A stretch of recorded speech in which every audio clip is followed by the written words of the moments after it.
Welcome to the deep dive.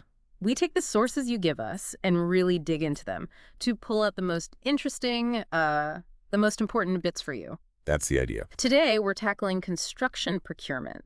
We're basing this on Chapter 6.5 of the material provided. Right. It's all about how you actually go about finding and hiring a construction contractor. Can get pretty complex. Definitely. So our goal here is to, cut through some of that complexity, highlight the key definitions, the main processes involved. Yeah, make it a bit more navigable. Exactly. And hey, if this world of construction, architecture, and how projects get built fascinates you, make sure you subscribe so you don't miss future depth dives. Absolutely. So where should we start? The language, maybe? The chapter really dives into definitions first. Good idea. There's a whole vocabulary here, like addendum. What's that about? An addendum is basically any change or clarification made to the bidding documents before the bids are submitted and the contract is awarded. Think design changes, answers to bidder questions, that kind of thing. So it's crucial everyone gets the same updated info. Critically important. It has to be in writing, issued to everyone who got the original bid package. Keeps the playing field level. Makes sense.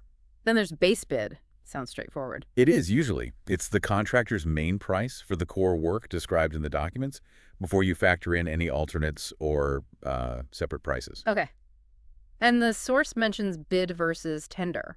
Is there a big difference? Well, historically, they were used more interchangeably. Yeah. But the CCDC, that's the Canadian Construction Documents Committee, they actually switched their standard forms to use bid instead of tender way back in the early 80s. So bid is generally the preferred term now in that context. Good to know. What about bond? That sounds important, like insurance. It is important, but it's not exactly insurance. A bond is more of a guarantee.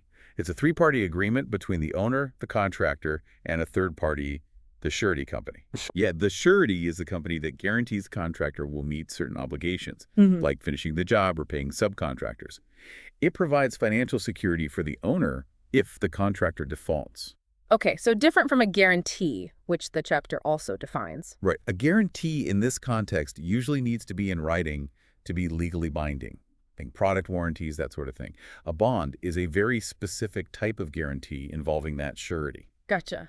And then there are these pre-terms: pre-purchasing, pre-selecting, pre-tendering. Those all point to actions the owner might take before the main bidding process, like buying critical materials early or selecting specific suppliers or even contractors for certain parts of the work beforehand. So understanding this language is pretty fundamental before you even start, right? Absolutely. You can't navigate the process without knowing what these terms mean. Like warranty, too.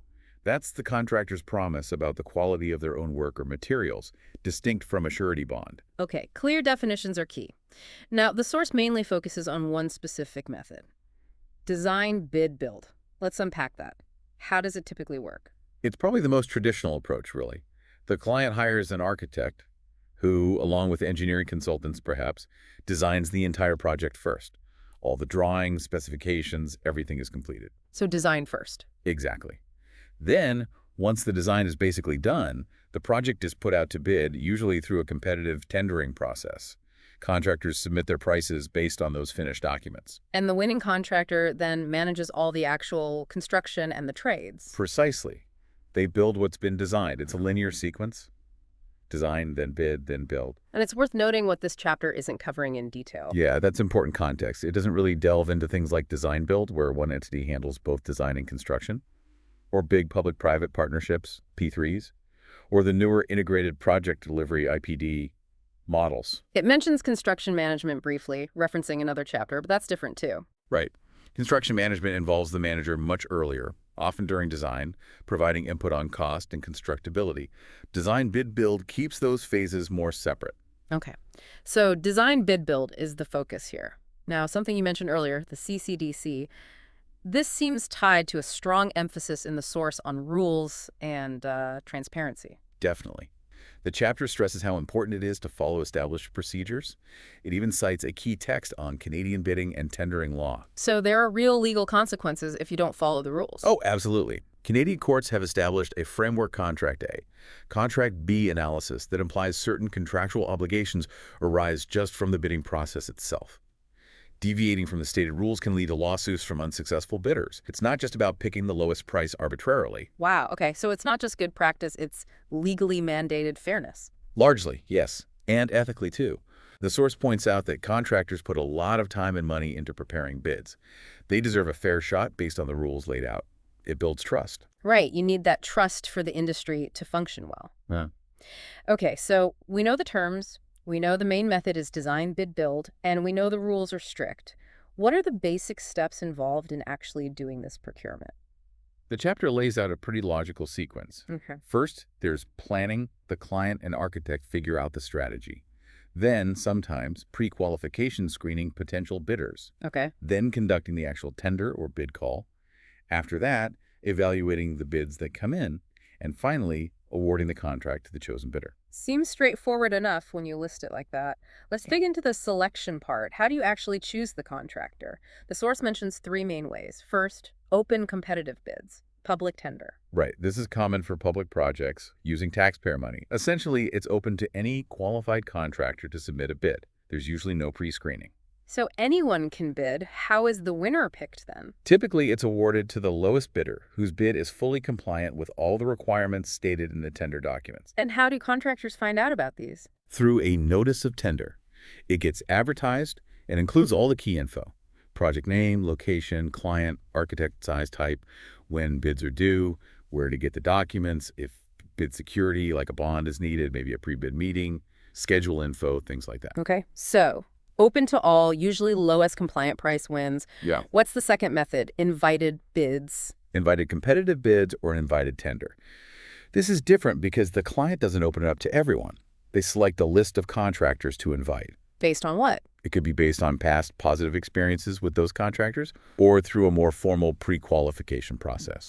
Pre-qualification again. What does that involve? It's where you vet contractors before inviting them to bid. You gather info on their company's structure, finances, the resumes of their key people, their project history, especially similar projects, their proposed methods, safety records, bonding capacity, their overall capability. So the idea is to make sure everyone invited is actually capable of doing the job well. Exactly. You establish a pool of competent bidders first. Then, from that qualified group, the contract is usually still awarded to the lowest compliant bidder. But you need fair criteria for pre-qualifying them, I imagine. Absolutely critical. The criteria have to be clear, objective, and applied consistently to avoid challenges or claims of unfairness. Invited tenders are often used by private clients or for specialized work where specific expertise is needed, or maybe for smaller jobs. Okay. And the third method, direct selection, sole sourcing. This is where the client bypasses competitive bidding altogether and negotiates directly with just one chosen contractor. When would you do that? Usually when there's a strong, established relationship of trust. Maybe they've done great work for the client many times before. In this case, it's less about a fixed bid price and more about negotiating the costs based on detailed estimates. The contractor might even suggest changes to the design or materials. What kind of contracts come out of that? It could be a fixed price, stipulated sum, but often it might be a cost-plus contract, maybe with a guaranteed maximum price, or even a construction management agreement. So direct selection relies heavily on trust and negotiation. The source also mentions negotiated contracts more broadly, not just sole sourcing. Right. Negotiation might be the best route in other situations too, like if the project is extremely high risk, making it hard for contractors to give a firm price up front, or if the selection is really based on qualifications, not price maybe for highly specialized technical work. Client policies too, perhaps. Yes, or in emergencies where there's just no time for a full bidding process. Or again, those valued long-term relationships where negotiation is just a standard way they work together. Okay. Now, you mentioned bonds earlier as being crucial for risk management. Let's revisit those. You said it's a guarantee from a surety. Exactly. A surety company provides the bond, which guarantees the contractor's performance or payment obligations to the owner. It protects the owner financially if the contractor fails to meet their commitments. And it's not insurance. Correct. Insurance is typically a two-party agreement protecting against unforeseen events. A bond is a three-party guarantee of performance. The surety guarantees the contractor's obligations to the owner, the obligor. If the surety has to pay out, they'll usually seek reimbursement from the contractor. Got it. The chapter advises getting specialist advice on bonds. Yes. Consulting a construction insurance or surety specialist is wise to figure out exactly what types and amounts of bonds are needed for a specific project's risks. And there are three main types discussed. Let's start with the bid bond. Okay, the bid bond is submitted with the bid. It guarantees that the bidding contractor, if they're selected as the winner, will actually enter into the formal construction contract and provide any other required bonds, like a performance bond. What if they back out? If the winning bidder refuses to sign the contract, the surety typically has to pay the owner the difference between that contractor's bid and the next lowest acceptable bid, up to the face value of the bid bond. This value is often 5% or 10% of the bid amount. So it ensures bidders are serious. Are there alternatives? Yes, especially for smaller contractors who might struggle to get bonds, the owner might accept things like a certified check, a bank draft, or sometimes even negotiable securities as bid security instead. The standard form recommended is CCDC 220 for bid bonds. Okay. Next up, performance bond. What does this guarantee? This protects the owner if the contractor defaults during the project, like if they go bankrupt or just can't finish the work. The surety steps in to ensure the project gets completed, covering costs up to the bond amount, How much is that usually? often 50% or sometimes even 100% of the total contract value. A key point the source makes is that getting a bid bond doesn't automatically mean the surety will issue a performance bond later. Oh, interesting. So you need separate confirmation. Yes, it's often recommended to get a consent of surety or an agreement to bond along with the bid bond. This confirms the surety is willing, in principle, to provide the performance bond if the contractor wins.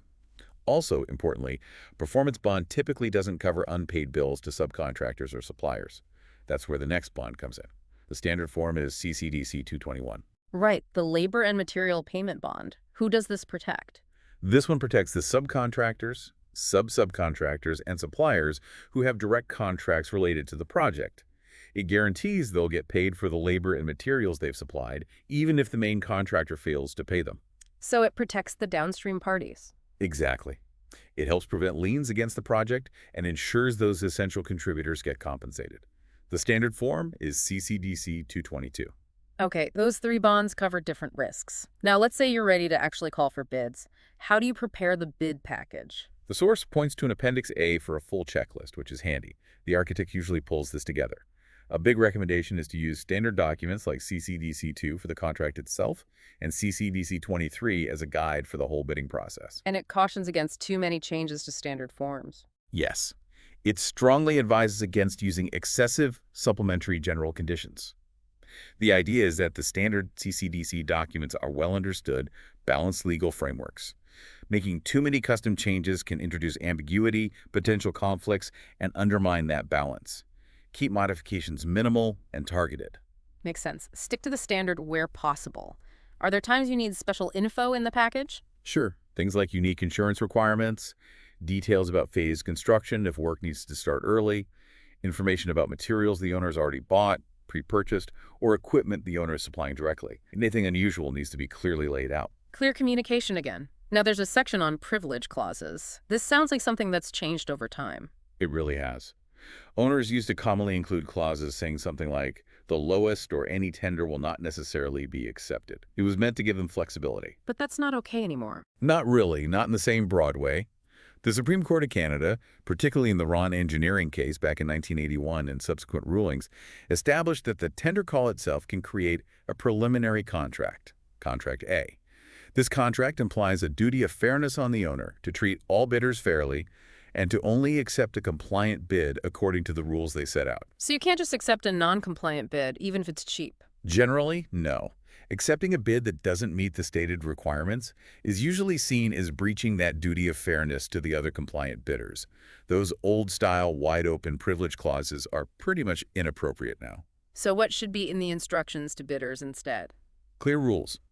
The instructions need to explicitly state what makes a bid compliant, the conditions under which a bid can be withdrawn before closing, any limited circumstances where negotiation might happen after bids close but before award. This is tricky and needs care. And exactly what criteria will be used for evaluating bids and selecting the winner. Sounds like getting legal advice here is smart. Very smart. The source recommends consulting construction lawyers and also looking at guidance from architectural associations. Clarity up front avoids disputes later. Okay, so the package is ready, the rules are clear. How do you get the documents out there? The notice of tender tells bidders where to get them. The architect might handle distribution as part of their services, or the client might manage it themselves. How many sets do you need? That depends. You need copies for the client, consultants, maybe local authorities. Then you need to consider electronic tendering services, construction association plan rooms, places where bidders access info. The project size, complexity, expected number of bidders, and how many final signed contracts are needed all factor in. Always complete sets, though. Absolutely. Everyone needs the exact same information. And tracking who got what, especially when addends are issued, is crucial. Printing costs are usually reimbursable, by the way. What about deposits for getting the documents? That's common practice. Bidders put down a deposit to get the package, and they get it back if they return the documents in good condition within a set time, whether they bid or not. It encourages responsible handling. The source also mentions construction associations and bid depositories. What role do they play? Construction associations are vital hubs for industry information, including upcoming projects. Bid depositories are more specific. They are systems, often run by associations, that collect sealed bids from subtrades and securely transmit them to the bidding general contractors just before the main bid closing time.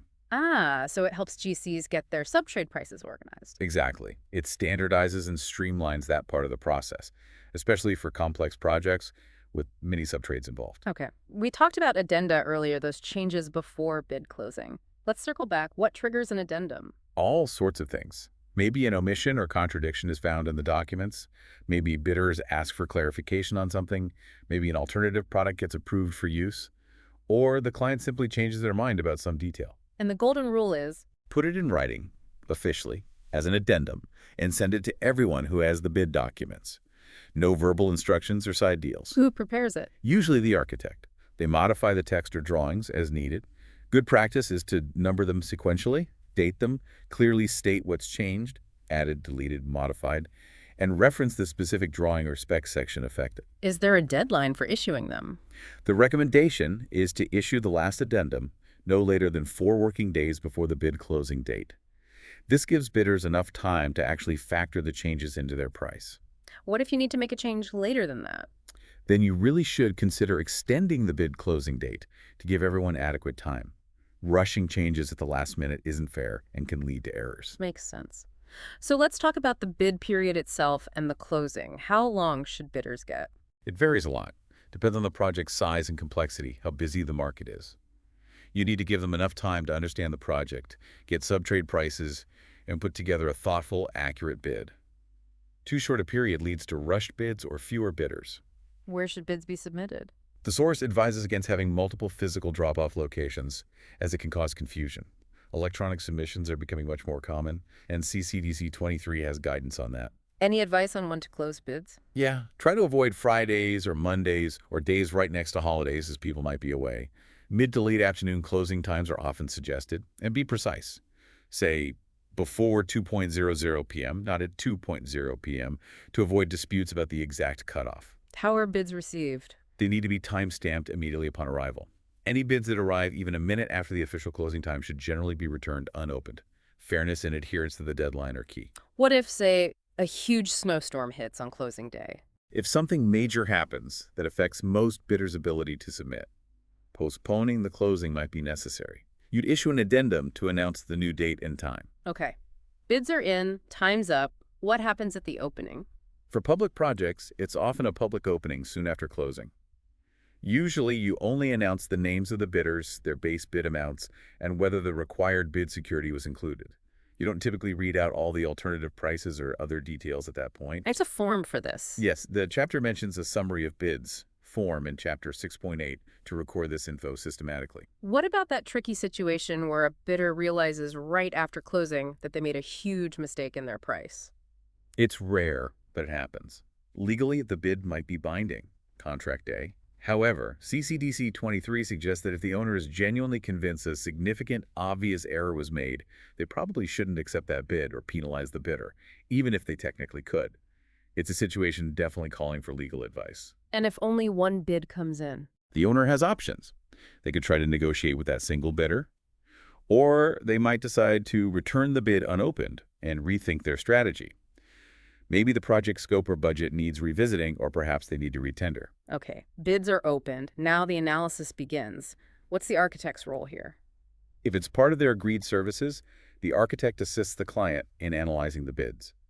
But the final decision on who gets the contract always rests with the client. What does the architect look for? They'll check if the bid is complete, if the math adds up, including taxes, review the proposed schedule, make sure all addendas were acknowledged, check the list of proposed subs and suppliers, maybe even do some reference checks on them or the GC. They'll also analyze any alternative prices or unit prices submitted. Checking references seems like a good idea. Definitely. Talking to other architects who've worked with the bidder can be very insightful. After the analysis, the architect should provide the client with a written report summarizing the findings and usually making a recommendation on the lowest compliant bid. You mentioned compliant bids again. What makes a bid non-compliant? A compliant bid meets all mandatory rules set out in the tender documents. A non-compliant one fails in some way. It might be late, missing the bid bond, didn't acknowledge all addenda, has unrequested qualifications or conditions attached, isn't signed properly, or maybe lacks the required consent of surety. And non-compliant bids should just be rejected. Yes. As a rule, they should be rejected to maintain fairness and the integrity of the process. The architect advises on compliance based on the documents, but remember, formally recommending award can cross into legal advice, which should come from the client's lawyer. What if all the compliant bids are over the budget? That must happen sometime. Oh, frequently. The source lays out two main paths. If the lowest compliant bid is way over budget, say, by more than a percentage defined in the client-architect agreement, the architect typically has to revise the design to cut costs and then retender the project, often without an extra fee for that redesign work. And if it's only a bit over budget? If the gap is smaller, the more common approach is to negotiate with the lowest compliant bidder. Can they find some savings through value engineering? Are there minor scope adjustments that can be made to bring the price down to the budget? Negotiation is often preferred over the delay and cost of retendering if the difference isn't huge. Okay, so you have a winning bid, it's compliant, the price is right, or negotiated. How is the contract officially awarded? Usually through a formal letter of acceptance from the client to the successful contractor. This letter signifies acceptance of their bid and usually allows them to start some preliminary work while the full contract documents are finalized. And you have to accept the bid as submitted. Yes. You can't use the letter of acceptance to introduce new terms or conditions. The acceptance must mirror the bid offered. The architect might help draft the letter, but the client's lawyer should review it. What about letters of intent? The source advises against using letters of intent. They can be ambiguous about commitment and create potential legal issues. A clear letter of acceptance is preferred. And importantly, once the award is made, you need to promptly notify all the unsuccessful bidders so they know the outcome. Good point. Okay, final step in procurement. Preparing the actual construction contract document itself. Right. The architect typically prepares the final contract documents for signing. Again, the strong recommendation is to use standard forms like CCDC2, stipulated price contract, or other relevant CCDC documents. Appendix A lists many of them. How many copies are needed, and how are they finalized? You need enough copies for the client, the contractor, maybe the architect and bonding company. Using original CCDC documents with their seals is important. For formal execution, especially on larger projects, sometimes they're bound with ribbons and wax seals or wire and lead seals. Less formal binding might be okay for smaller jobs. And signing. Both the owner and contractor sign and seal the main contract agreement pages, and usually the cover pages of the specifications and the main set of drawings too. Sometimes initialing supplementary conditions or key drawing sheets adds another layer of confirmation. Wow, okay, that was definitely a deep dive. We've gone from basic definitions like addendum and bond all the way through the different ways to select a contractor, the rules of tendering, analyzing bids, and finally getting that contract signed. It's quite a journey, isn't it? And you can see how each step, each rule is really there for a reason, usually related to fairness, clarity, risk management, or ensuring quality. It's a complex system designed to manage a complex process. Absolutely. It balances trying to get a competitive price with ensuring the contractor chosen is actually capable and that everyone is treated fairly along the way. It certainly makes you appreciate the thought that goes into getting a building project off the ground properly. And there's always more nuance, of course. Digging into specific CCDC documents or court cases related to tendering law would reveal even more layers. Food for thought, definitely. Yeah. Well, that wraps up our exploration of construction procurement based on Chapter 6.5. I hope it was insightful. I think so. And if you, the listener, found this useful and want to keep exploring the intricate worlds discussed in our deep dives, please make sure to subscribe. Thanks for joining us.